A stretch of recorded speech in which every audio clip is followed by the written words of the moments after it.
सबसे पहली बात, ये कोई मूवी रिव्यू नहीं है, ये सच है हमारे देश की डेमोक्रेसी का। भाई जसवंत सिंह खालड़ा एक कॉमन मैन, एक बैंक के मैनेजर, जिन्होंने 1980 से 1990 तक पंजाब में हुई 25,000 इलीगल किलिंग्स एंड सीक्रेट क्रिमेशंस को एक्सपोज कर दिया। जसवंत सिंह खालड़ा आपकी और मेरी तरह एक आम नागरिक थे, पर उनके फैसले और उनकी बहादुरी के चलते उन पे दिलजीत दोसांझ की मूवी पंजाब 95 बनी है, जिसका नाम अब बदलकर सतलुज रख दिया गया है। उनकी लाइफ एंड उनकी इन्वेस्टिगेशन पे बेस्ड ये मूवी जब ZEE5 पे रिलीज होती है तो रिलीज होने के 48 आवर्स में ही ये मूवी ZEE5 से रिमूव कर दी जाती है। इससे पहले भी ये मूवी रिलीज के लिए थिएटर्स में जाने के लिए 3 सालों तक अटकी रही। साल 2022 में ही इस मूवी की शूटिंग कंप्लीट हो गई थी और तब इस मूवी का नाम था कल्लूकारा। कल्लूकारा एक पंजाबी वर्ड है जिसकी ट्रांसलेशन होती है जेनोसाइड। बट सेंसर बोर्ड ने कहा कि इस मूवी का नाम चेंज होना चाहिए और इस मूवी पे उन्होंने 21 कट्स डिमांड करे। बट जब इस मूवी का नाम चेंज कर दिया गया, पंजाब 95 रख दिया गया, तब भी सेंसर बोर्ड ने इस मूवी को अप्रूव नहीं किया। इवन उन्होंने फिर से इस मूवी पे 127 कट्स की डिमांड की। तो लोगों का ये पूछना जायज है कि आखिर इस मूवी में ऐसा क्या है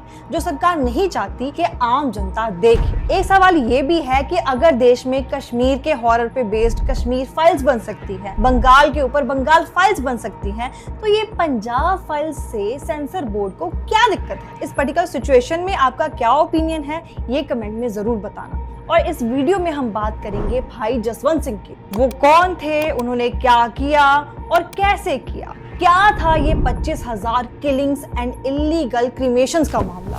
इन सवालों के जवाबों से भी ज्यादा जरूरी ये जानना है कि आखिर कैसे एक इंसान, एक कॉमन इंसान सिस्टम पे सवाल खड़े करता है, सिस्टम को एक्सपोज करता है, ह्यूमन राइट्स के लिए अपनी जान तक दांव पे लगा देता है। क्योंकि हम भी हर रोज कुछ ना कुछ ऐसा देखते हैं जिस पे हम सवाल नहीं उठाते, पर हम ये नहीं समझ पाते कि ये सवाल ना उठाना हमें किस हद तक कमजोर बना देता है। वीडियो में आगे हम इसके बारे में बात करेंगे, बट पहले आप इस वीडियो को डाउनलोड कर लें, क्योंकि हो सकता है कि मूवी की तरह इस वीडियो को भी हटा दिया जाए।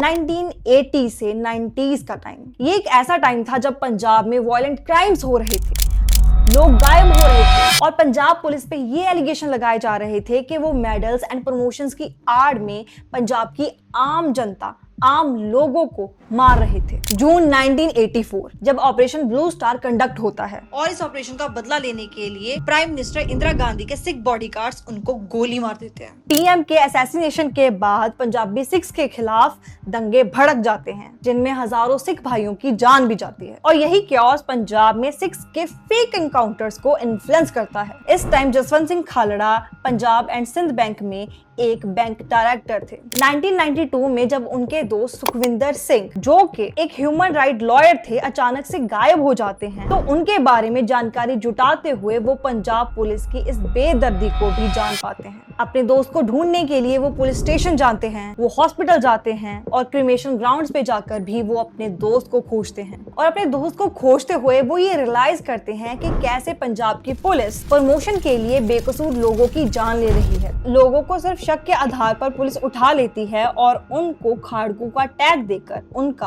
फेक एनकाउंटर प्लान करती है। उनकी बॉडीज को अनआइडेंटिफाइड कहकर चुपचाप क्रिमेशन के लिए भेज देती है। एक बहुत ही बोल्ड एंड करेजियस पर्सन को खाड़कू कहा जाता है, बट उस टाइम पे पुलिस खाड़कू उन लोगों को कहती थी जो कि देश के खिलाफ साजिशें रच रहे थे। आप समझ सकते हो वो वर्ड जो मैं बोलना नहीं चाहती। जसवंत सिंह ने ये रियलाइज किया कि चाहे ही पुलिस बॉडीज को हाइड कर रही थी, पर उनकी क्रिमेशन के सबूत पुलिस छुपा नहीं सकती थी। जब किसी की क्रिमेशन होती है तो उसका नाम, उसकी फैमिली का नाम, उसकी फैमिली का पता, ये सब लिखा जाता है। इस सारी इन्फॉर्मेशन को क्रिमेशन ग्राउंड के रिकॉर्ड में रखा जाता है ताकि ये सारी इन्फॉर्मेशन म्युनिसिपल कॉर्पोरेशन को देके उनसे बॉडीज की क्रिमेशन के लिए लकड़ियां ली जा सके। अब हो क्या रहा था, बॉडीज की पहचान क्रिमेशन ग्राउंड के रिकॉर्ड्स में तो थी, बट पुलिस ने उनको अपने रिकॉर्ड्स में अनआइडेंटिफाइड लिखा था। यहाँ पे आप जरा सिस्टम की हिपोक्रेसी को समझो। लोगों का नाम, उनके माँ बाप का नाम, उनके गाँव का नाम सब लिखा गया था, फिर भी बॉडीज को आइडेंटिफाइड बोल दिया गया। घर वाले जिनके बेटे गायब थे, जिनको पुलिस उठा कर ले गई थी, वो उनके आने की उम्मीद लगाकर बैठे थे, पर बिना परिवार को बताए उन लड़कों की बॉडीज का अंतिम संस्कार कर दिया गया, ये बोलकर कि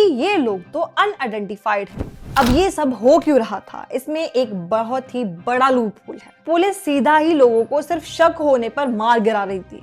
पुलिस के पास कोई प्रूफ नहीं था कि जिस आदमी को उन्होंने मारा है वो एक खाड़कू ही है, और ऐसा वो लोग सिर्फ प्रमोशंस और मेडल्स के लिए कर रहे थे। पुलिस के पास जो रिकॉर्ड्स थे उनमें तो उन बॉडीज के लिए सिर्फ अनआइडेंटिफाइड लिख दिया गया था, बट कौन सा ऑफिसर कितनी बॉडीज ला रहा है, कितने इनकाउंटर्स कर रहा है, ये सब उस रिकॉर्ड में लिखा गया था। पुलिस ऑफिसर सतवंत सिंह मानक, जो कि आगे चलकर इस केस के गवाह बनते हैं, उन्होंने बताया कि कैसे ही एक छोटे टीनएजर लड़के को पुलिस ने उठा लिया और कई दिनों तक टॉर्चर करने के बाद उसको खाड़कू का टैग देकर उसकी बॉडी को अनआइडेंटिफाइड बताकर उसकी क्रीमेशन कर दी। अगर किसी के पड़ोसी ने बोल दिया कि हमें उन पर शक है, वो खाड़कू है, तो पुलिस आकर उन आदमियों को उठा के ले जाती थी। बिना किसी प्रूफ के हजारों मासूमों की जान पुलिस ले रही थी। असल में पुलिस ये सारे फेक एनकाउंटर्स प्लान कर रही थी, और अगर एनकाउंटर के बाद ये बॉडीज उनके घर वालों को वापस दी जाती तो वो पोस्टमार्टम की डिमांड करते, जिससे उन्हीं पुलिस ऑफिसर्स पे फिर से सवाल खड़े हो जाते। अब पुलिस से अगर सवाल पूछा जाता तो उनको जवाब भी देना पड़ता, बट उनको जवाब ना देना पड़े इसीलिए वो सारी बॉडीज को उनके घर वालों के होने के बावजूद भी अनआइडेंटिफाइड लिख देती थी। जसवंत सिंह ने इन चीजों को इन्वेस्टिगेट किया और एक नंबर निकाला। 16 जनवरी 1995 जसवंत सिंह ने पब्लिक के आगे आकर अपनी इन्वेस्टिगेशंस को लोगों के सामने रखा। उन्हें सारा सच एक्सप्लेन किया कि आखिर पंजाब में ये सब चल क्या रहा है। उन्होंने स्पेशली अमृतसर की क्रिमेशन ग्राउंड्स पर जाके इन्वेस्टिगेशन की और ये पता किया कि 3 से 1000 अनआइडेंटिफाइड बॉडीज को क्रिमेट कर दिया गया। उन्होंने ये भी बताया कि अगर सारे डिस्ट्रिक्ट्स में इन्वेस्टिगेशन की जाए तो एक रफ नंबर सामने आएगा, और वो नंबर सच में बहुत ज्यादा चौंकाने वाला था, और ये नंबर था 25,000 लोगों की अनआइडेंटिफाइड बॉडीज का, जिनको पुलिस ने पहले तो उनके घरों से अगवा किया और फिर उनका फेक एनकाउंटर करके उनको इलीगली क्रीमेशन के लिए दे दिया। सेम ईयर अप्रैल में जसवंत सिंह कनाडा जाकर भी स्पीच देते हैं। ह्यूमन राइट ऑर्गेनाइजेशन के आगे वो अपनी बात रखते हैं। वो कहते हैं कि चाहे कोई इंसान खाड़कू ही क्यों ना हो, अगर उनके परिवार का पता है तो उनकी बिलोंगिंग्स एंड उनकी बॉडीज उनके फैमिली को मिलनी चाहिए, ये उनका अधिकार है। उन्होंने अपनी स्पीच में ये भी मेंशन किया कि कैसे पुलिस कह रही है कि जिन लोगों के बारे में वो बात कर रहे हैं वो कनाडा में आकर अपनी लाइफ सेटल कर रहे हैं, काम करके अपनी फैमिलीज को सीक्रेटली फीड कर रहे हैं। उन्होंने पुलिस को सीधा चैलेंज किया कि अगर उनकी बातें सच हैं तो ये लोग जो गायब हो रहे हैं उनके नाम पे क्रीमेशन के लिए म्युनिसिपल कॉर्पोरेशन से लकड़ियां क्यों ली जा रही हैं। अगर वो जिंदा हैं, देश से बाहर हैं, तो उनका नाम क्रीमेशन रिकॉर्ड्स में क्यों है। जसवंत सिंह कभी भी पुलिस से लड़ना नहीं चाहते थे। वो बस पंजाब के लोगों को उनके हक दिलवाना चाहते थे। वो 25,000 लोगों को इंसाफ दिलाना चाहते थे। इस चीज को जरा आप सोच के देखो कि 25,000 लोगों की इलीगल क्रीमेशन अगर आज के टाइम पे होती तो ये इंटरनेशनल न्यूज बन जाती। हम सब लोग यहाँ पे ना बैठे होते बल्कि प्रोटेस्ट कर रहे होते, देश में एक विद्रोह शुरू हो जाता। पर उस टाइम पंजाब पुलिस ने पंजाब के हर इलाके को अपने कंट्रोल में ले रखा था, जिसकी वजह से जो भी इंसान सवाल उठाता पुलिस उसको मार गिराती। आप जरा इस चीज को भी सोचो कि जिन 25,000 लोगों की अनआइडेंटिफाइड बॉडीज को पुलिस खाड़कू कह रही है, अगर ये चीज सच होती तो क्या ये पुलिस उन खाड़कुओं का मुकाबला कर पाती? वो इन लोगों का मुकाबला कभी भी नहीं कर पाते। सच बात तो ये है कि ये लोग मासूम थे और उनकी इसी मासूमियत को पुलिस ने अपना हथियार बना लिया। और अब बारी थी इन 25,000 में एक नाम और चुनने, और ये नाम था जसवंत सिंह खालड़ा का। जसवंत सिंह खालड़ा जो इन्वेस्टिगेशन लोगों को दिखा रहे थे, जो फाइंडिंग्स थी लोगों को उनके बारे में बता रहे थे, इसके कारण बहुत से थ्रेट्स उनको आने लगे। और इन्हीं थ्रेट्स के चलते 6 सितंबर को जसवंत सिंह खालड़ा जब अपने घर के बाहर अपनी कार वॉश कर रहे थे तो उनको दिन दहाड़े उठा लिया जाता है, उनको इलीगल कस्टडी में रखा जाता है, टॉर्चर किया जाता है। और सतवंत सिंह मानक के कन्फेशन के हिसाब से अक्टूबर 1995 में जसवंत सिंह को गोली मार दी जाती है और हरी के पत्थर नहर में फेंक दिया जाता है। पर उन्होंने जो लड़ाई शुरू की थी वो उनके साथ खत्म नहीं होती है। उनकी पत्नी Paramjit Kaur Khalra human right lawyers के साथ मिलकर इस केस को सुप्रीम कोर्ट में लेकर जाती है। सीबीआई इस केस को इन्वेस्टिगेट करती है और जसवंत सिंह ने जो भी डाटा कलेक्ट किया था सीबीआई उसको वेरीफाई भी करती है। अकेले अमृतसर में 2097 अनआइडेंटिफाइड बॉडीज को क्रीमेट किया गया था, जिनमें से 582 पूरी तरह से आइडेंटिफाइड थे, 278 पार्शली आइडेंटिफाइड थे और 1237 पूरी तरह से अनआइडेंटिफाइड थे। नेशनल ह्यूमन राइट्स कमीशन इस केस को अपने हाथों में लेती है और पंजाब गवर्नमेंट को ये ऑर्डर देती है कि जिन लोगों ने अपने घरों के मेंबर्स को खोया है उनको मुआवजा मिले। नवंबर 2005 एक स्पेशल सीबीआई कोर्ट पंजाब के 6 बड़े पुलिस ऑफिसर्स को इस केस के लिए कन्विक्टेड पाता है और 2007 में Punjab and Haryana high court इन लोगों को लाइफ टाइम इम्प्रिजनमेंट की सजा देता है। इस केस का प्राइम एक्यूज्ड एसएसपी संधू इस केस के शुरू होने से पहले ही 1997 में ट्रायल फेस करने से पहले ही सुसाइड कमिट कर लेता है। जसवंत सिंह खालड़ा चाहे सब लोगों को इंसाफ नहीं दिलवा पाते,